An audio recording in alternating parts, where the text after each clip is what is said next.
Kinetic energy is the energy of motion. It can be directly calculated by multiplying half of the mass by the square of the velocity, or indirectly calculated by using the law of conservation of energy.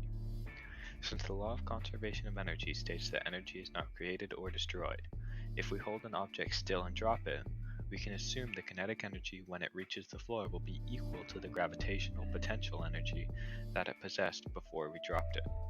By extension, if we can calculate gravitational potential energy by multiplying the height with the gravitational acceleration of the Earth, and then multiplying that by the mass, we can indirectly calculate potential energy.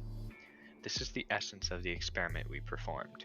By using these principles, we can calculate the final kinetic energy both directly and indirectly. We performed 3 trials. In each, we dropped a 532-gram basketball from a height of 2.2 meters.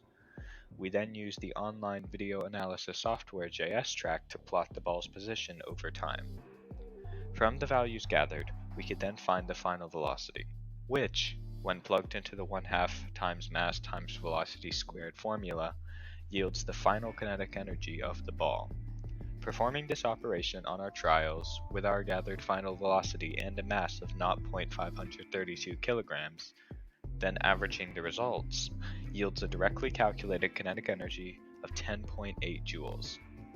We can find the indirect kinetic energy by multiplying the mass of 0.532 kilograms by the gravitational acceleration of 9.8 meters per second squared by the height of 2.2 meters. This yields us an indirectly calculated final kinetic energy of 11.5 joules.